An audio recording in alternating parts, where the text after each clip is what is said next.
Rise in crime. Oh, you took my line. No, I'm kidding. That's fine.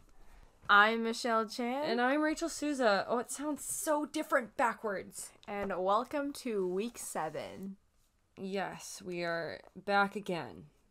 Back at it again with the true crime stories. Somebody today told me that they were proud of the fact that we're still going. Me too, honestly. I'm not. This is something we're actually passionate about. I know, but like all the other long-term projects we've had are just... That is not true. Oh, we finished an entire season of Love Island, and we finished like 9 seasons of RuPaul's Drag Race. This is true. And we built a whole ass seesaw, so...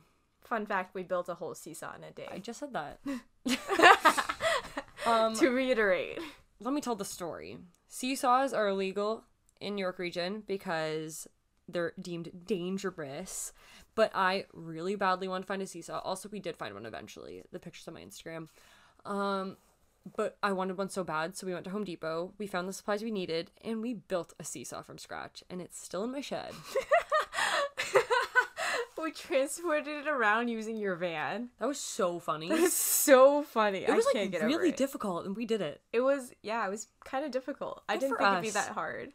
We were like drilling and hammering. And... Honestly. Yeah, we collected all the supplies from everybody, and we built that in a day. Yeah, Bob the Builder has nothing on us. Handy Manny who? Handy Manny who? Yeah. Alright, so I've got a short but funny I'm so ready. Case. I know nothing about it, so... Alright, so on March 11th, 2019. Oof, yes, so recent! Around 11 a.m. in Burlington. Ooh. Concerned citizens approached a police officer because they saw a woman try to put a bird in her vehicle. Like, what kind of bird? Like, it was a trumpeter swan. No! That's so funny! Oh! And she was trying to remove the tag from the wing. Okay, that is so funny that you're bringing this up, because I had a conversation, like, 3 days ago with someone about how all swans need to be tagged. They are. And I had that conversation, like, 2 days ago. Oh, man. So that's really funny. And that's really funny that this lady has a swan. Also, how? Those things can break your arm by wrapping their neck around it. Well, she doesn't have it. She's just trying to put it in her car. Oh, say more. And also, the bird is kind of endangered, so there's only about 1,000 in Ontario total. There's only 1,000 swans? Yeah, like a trumpeter swan. Oh. Yeah, so... When the police officers arrived, they, quote, cautioned. Questioned? Nice. Cautioned. Oh, cautioned. I didn't even know what you were saying. Are you speaking like a swan? Just trying to. Quote.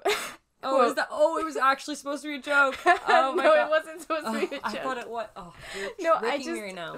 I said quote and caution too fast, so it came out cautioned. Okay, quote, cautioned her in regards to harming animals, end quote. In the end, no swans were taken or harmed. And they couldn't charge her with anything because the swan is no one's property, so it wasn't theft. I have so many questions. My number one being, why? Why did she want it? No one knows. But at the same time, I get it.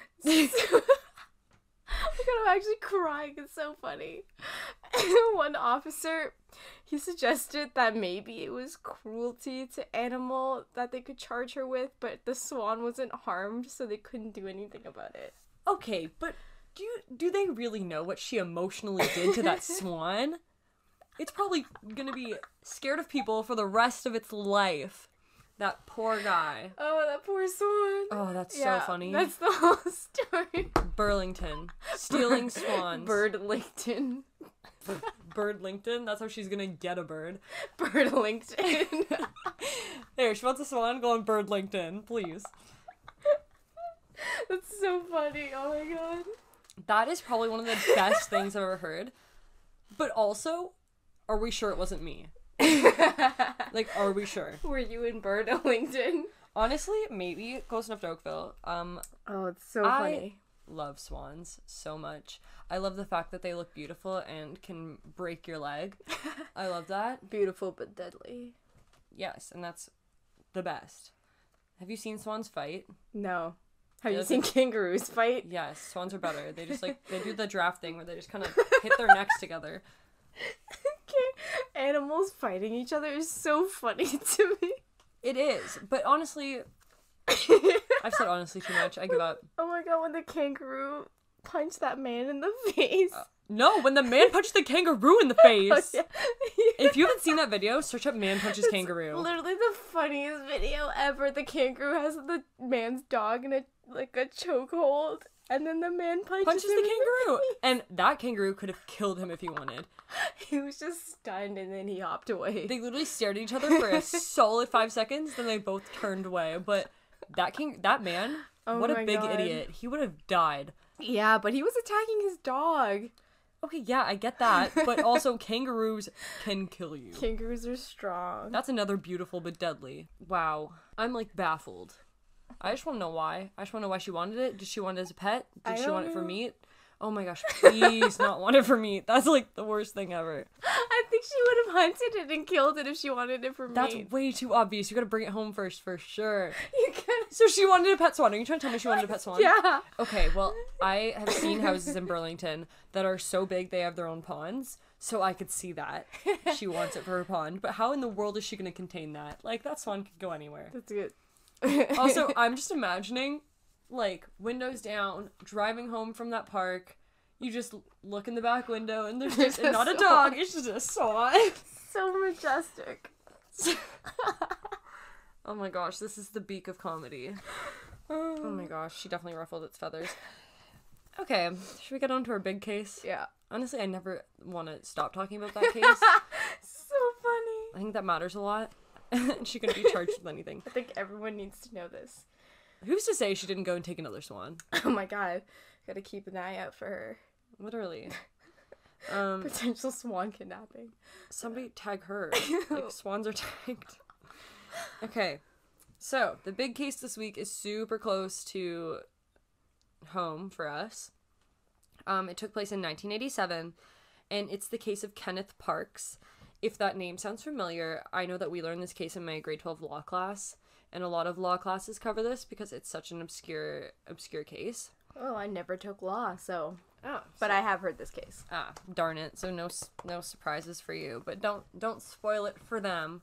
So, Kenneth James Parks, in 1987, he was 23 years old, and he was living in Pickering with his wife Karen and his 5-month-old daughter when this all went down. So he was always described as friendly, and he was very close to his family, especially his in-laws. So he was closer to his in-laws than he was to his own parents. Oh gosh, the fireworks are getting louder. Sorry about that. It's Victoria Day still. Still. It's a week-long holiday.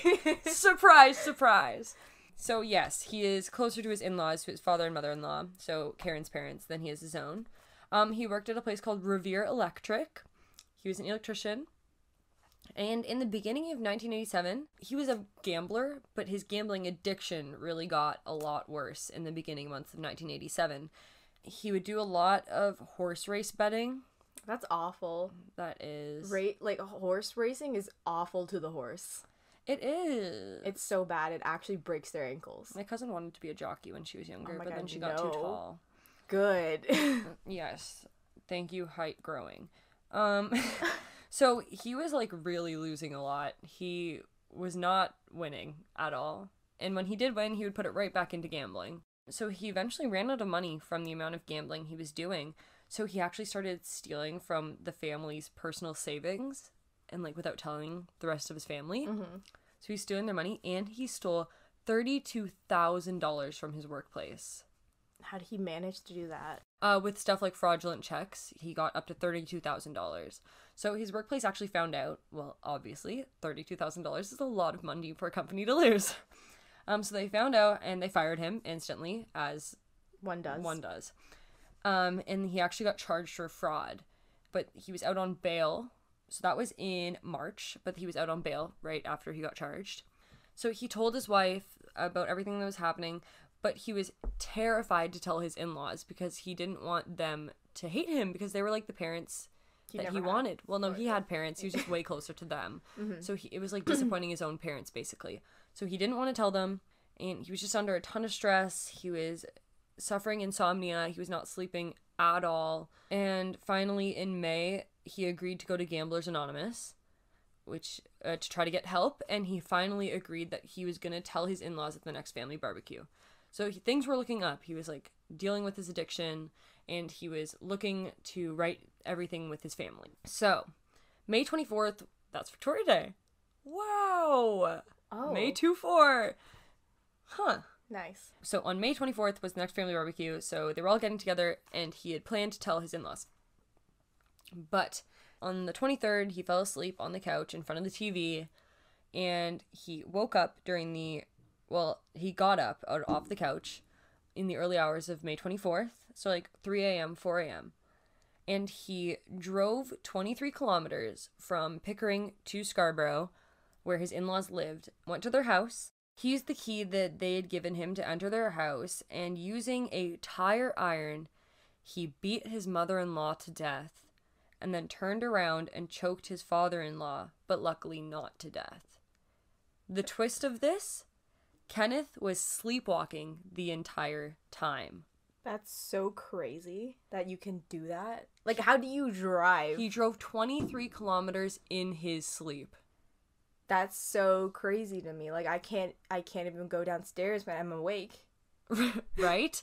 And this guy drove all the way there, used a key to get in their house, and was able to use a tire iron to kill someone in his sleep. That's so scary. Weren't there also kids in the house? There were kids in the house. They locked themselves in a bedroom. Good job, kids. Keep yourselves safe.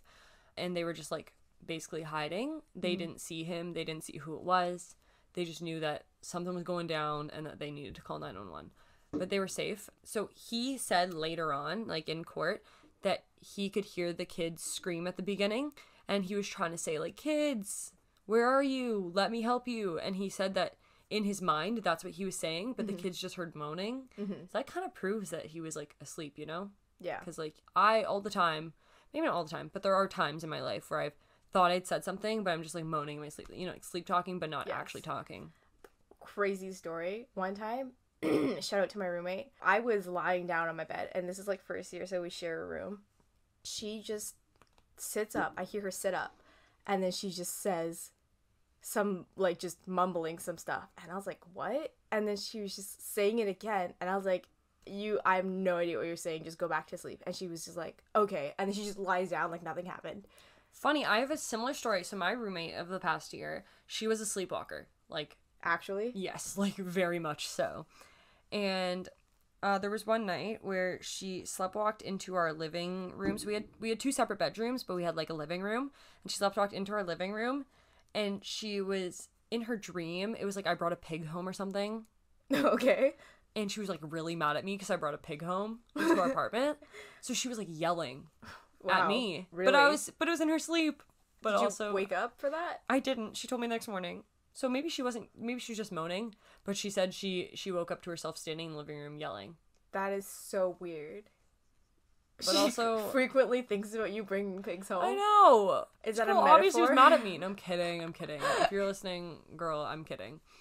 But yeah, so we both had sleepwalking roommates. Good for us. Well, no, yours mine was wasn't just really. creepy. Oh, she was a sleepwalker, and she warned me. Kenneth said that the last thing he remembered was falling asleep on the couch, and the next thing he remembered was seeing what he had just done to his in-laws. So like waking up to strangling. Yes, basically. Mm-hmm. Right after that, he drove to a police station, and he told them, quote, "I think I just killed 2 people." So he didn't actually know that he didn't kill his father-in-law. He really thought he did.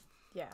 So he said, "I think I just killed 2 people." And the police were obviously confused. He was standing there covered in blood, and his hands were severely, severely cut up to the point where he had, like, severed tendons in his hand. Oh my god, so something you would definitely feel, but he said he felt no pain. Oh my god. So that's how you know this guy was literally, like, he probably asleep.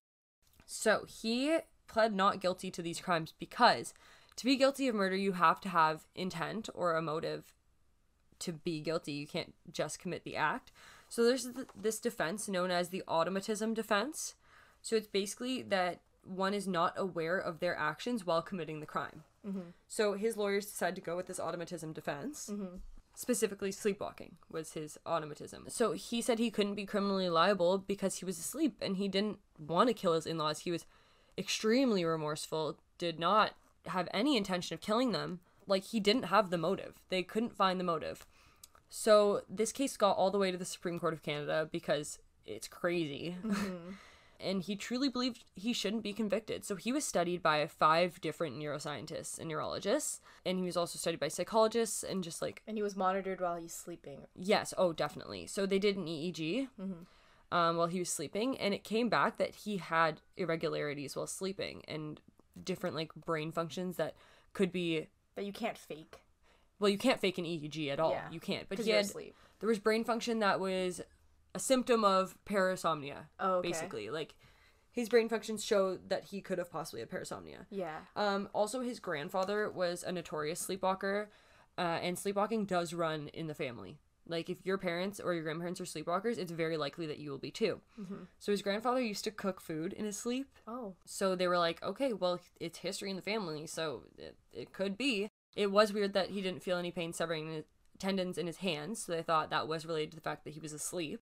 And he also was suffering insomnia at the time. So when he did get into this deep sleep state finally, like he was knocked out. He was knocked out, and then weird stuff happens. There was one incident when he was a child that he sleptwalked when he was 13, and he actually was dangling out of a window when his mom found him. What? When he was 13. So he had done weird things in his sleep before. This wasn't the first time. So all of this... presented to the Supreme Court, and especially the main thing was that you can't fake an EEG. Like, you can't. But EEG, like, abnormalities in an EEG can come up if you're under stress or if you're abusing drugs. Like, he was under a lot of stress, so maybe... Yeah, and gambling is an addiction. Yes, so maybe it was due to that, but they... Oh, no, it definitely was. There's no other, like... Because he was so stressed about telling them. Yeah, but the courts decided that it was enough to show that he didn't have a motive, and he was not guilty. He was proven not guilty of first-degree murder of his... mother-in-law and attempted murder of his father-in-law. Yeah. So he's found not guilty, which is crazy. And of course, so many people are so skeptical of this. Well, of course, like, and the only one who knows is him. Yeah. Him and Karen got divorced because he killed her mother. Yeah, I don't think you can get past this. I really don't. And even if there was no intent, I don't think you can get past this. And and then now he recently ran for trustee of the Durham District School Board. Really? He really shouldn't. Well, I mean, he's technically not guilty of murder. I know, but it's just, maybe don't be in the public eye like that. I know, I don't know. I just feel like I wouldn't be able to live with myself. How do you live with yourself after that? Killing somebody you love so much and having to still face their family afterwards. That's tragic. And people are also very skeptical because the day that he was supposed to tell them is the day that he tried to kill them. Mm-hmm. And, like, what's the best way of getting out of not telling them? Getting rid of them. Well, that's not the best way, but that, in some people's mind, is the best way. It's really scary. So it's really sketchy, and, like, nobody really knows. Because the fact that he is so in the public eye makes me think, like, sociopath. Or, like, the fact that he's, like, okay now makes me think, like, sociopath. But, of course, that it could just be... Time and, like, healing and therapy. So I'm not saying... For sure. Obviously, I'm not trying to diagnose anybody. I'm just saying it gives me weird vibes. I personally don't think he had intent.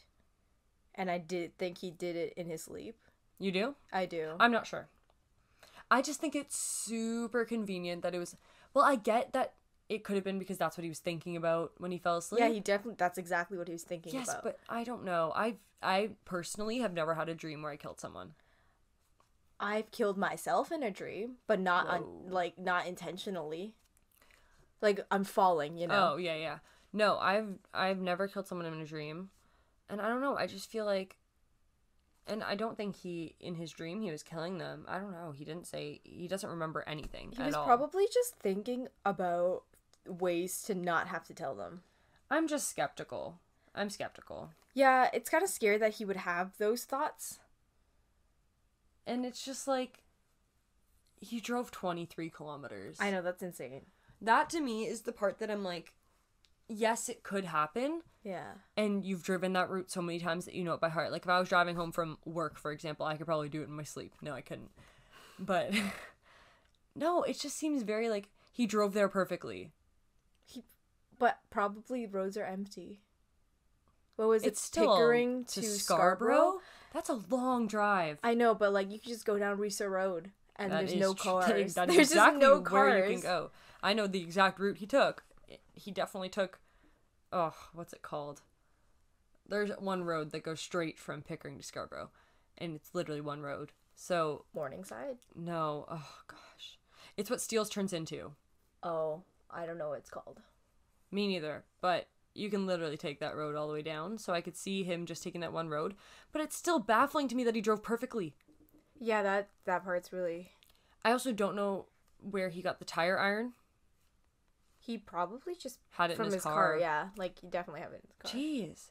Why did he tire iron his mother-in-law but choke his father-in-law? But then also, maybe he was just like... I have a lot of questions. I don't know anything, but I can't also, go against like, science, how can so. you not feel it in your hands? Like, his grandfather would cook, so I mean, that's the same. Like, using a stove, that's dangerous as well. No, not that. Like, the part where it's, like, ripped tendons and everything. That is sketchy. Yeah. But maybe he just, like, was in such a state of adrenaline that he didn't feel it until later, you know? But why would you... I guess... I was gonna say, why would you confess if you... Because he had it ready. I know, but listen, if you just wake up and you're in the middle of strangling them... Yes, I know. I just have a lot of skeptical questions. Like, it is a good question, why did he beat his mother-in-law but choke his father-in-law? I don't know, I'm skeptic. I do believe what the scientist research says, so if they're proving that he was asleep, then I guess I do believe that, because you really can't go against the science of it. You can't. Not even... like, the law upheld the science of it, so... and I'm going with the law. But then again, O.J. Simpson was also said not guilty, so you can never really prove anything. It's true. Are you implying that O.J. Simpson was guilty? Yes. Yes, I am. He was definitely guilty. Yeah, he's definitely so guilty. Even... what's her name? Kim. No, wait. What's her name? Casey Anthony's mother. I don't know. Even she was proven not guilty when she definitely did it. So... it's not 100%. oh, no, wait. Casey Anthony is the killer. Her daughter. Oh, wait. Yeah. What? Wait. I thought he killed someone named Nicole. Oh, he did. No, Yeah. I'm talking about Casey Anthony. That's another whole case. Oh, that's another whole case. Okay. No, I said even Casey Anthony was proven not guilty, and she's the one who killed her own daughter. Kaylee Anthony, that's her daughter. And she did it. Oh, man. You know what's, not weird. I guess predictable. But, like, in jail, in women's jail, you get the hardest time if you harmed your children. Because I think a lot of people and their mothers and would not even think, and even though they're really bad criminals, they would not even think about harming their own children. Yeah. It's really against your nature to do so. Yeah. In general. Yeah, it's your literal DNA. offspring. Yeah, you're in your DNA, you would not. Well, it wasn't like she killed her child. It was like she was a neglectful parent that led to her child dying. That is still awful. I'll just tell a small tidbit of it because we have time. Casey Anthony, basically, she wanted to go out partying, but her child wouldn't go to bed, so she, like, chloroformed her child. And she thought it would be just enough to put her to sleep, but she accidentally killed her. Excuse me? Yeah. How old was she? Her child, like, 3. What about her? She was, like, young mom. So, like 21, 22. And, yeah, so that was that. So, and she was found not guilty. That's ridiculous. Even though cadaver dogs found Kaylee Anthony scent in the trunk of her car. Even if there was no, like, intent, it's still manslaughter. So, this case, Kenneth, he was even acquitted of second-degree murder. Yeah, he was acquitted of all. He was acquitted of everything. He was a free man. Because he just had no idea what he was doing. And I looked deeply and I couldn't find anything. Whether he was still charged for fraud or not, I assume yes. Because he stole a ton of money. But, like, I couldn't find anything. I was like, maybe he wasn't. He must have been. I'll give the disclaimer of, we don't mean any, and this goes for last week when we didn't say it. And the week before that if we didn't say it. And all the weeks that we don't say it because And we mean it. all the time. We don't mean any disrespect to any of the victims' families or anybody besides the criminals, because criminals are the worst. And if we get anything wrong, please let us know. We are down to correct ourselves. We're not perfect human beings. And I guarantee somewhere there's been a mistake made in our podcast, so I'm sorry. For sure. Do you have any corrections at all? Oh, I can't think of anything. Unless I get names wrong, but, like, I'm really just bad at names. Oh, yeah, and sorry for pronunciations. And, yeah, just let us know if anything we say can come off as offensive or anything. We really are trying our best to be sensitive of everything and just trying our best to be good humans, just reporting you true crime and telling you interesting stories. Do you have anything uplifting to say? Oh yeah, tell me one thing from your week. One thing. Does it have to be happy, sad? What's the theme of my thing of the week? This is such a camp thing. Let's do our happies and crappies. What? So you have to say one exactly. Oh, it's the biggest camp thing ever. Or your highs and lows. So you say one high of your week and you say one low of your week and then one high of your week. Okay. What's one low of your week? What's something that's sucked this week? I have to apply for lots of jobs. That does suck. Yes. But at least you're home in Markham. Yeah, that's my high. Oh, there it is. Yes. That's nice. I get to see cats. Oh. Oh, low. I'm allergic to them now. Oh, I love your cats. Well, your brother's cats. I love my brother's cats too. They're amazing. Yes.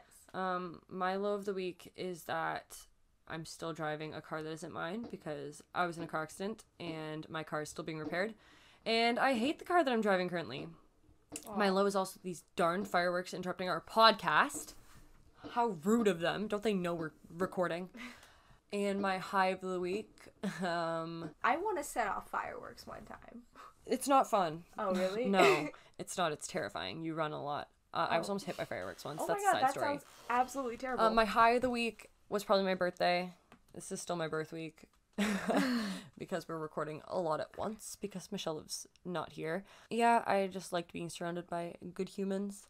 And another high of my week will probably be tomorrow because I'm going to watch the fireworks at the harbor front. Ooh. Which is going to be nice. The best fireworks show I've ever seen in my life was at Disney World. Same. Yeah. Same one. The castle, Yeah. right? It's amazing. You have to see it. I have a really funny story about fireworks. Should I tell it? Do we have time? Yes. You guys can stop listening if you want. We're just rambling at this point. Tune in next week for more true crime. On the 4th of July 2 years ago, I was in Washington. Mm-hmm. So, 4th of July in Washington, D.C. is crazy, right? Mm-hmm. And so we decided to go up on, this hill to see the fireworks over the White House. Yes. But we were, pretty far away. We were, probably a 30-minute drive from the White House. Or not the White House. Is that where they do them, or do they do them at the Washington Monument? I don't care. I don't know. I don't care. They do them somewhere, and it's, the biggest fireworks show, you know? Mm-hmm. But there were so many that the smoke was so intense that you couldn't see anything. Oh. You couldn't even see a single firework. All you saw was light flashing and then smoke. Oh, man. That's not fun. It was not fun That's at the all. biggest disaster. It was such a disappointment because we were all hyped for this big fireworks show and we literally saw nothing. I can't stress enough. It was so funny. So remember, if you're trying to steal a bird, hit up Bird LinkedIn. And using sleepwalking as a defense for murder is a real gamble. Goodbye. See ya. Oh, you say it like My Favorite Murder, eh? Oh. You go, goodbye. Oh, shit. Bye. Peace out. That's also My Favorite Murder. What? Bye. Want a cookie?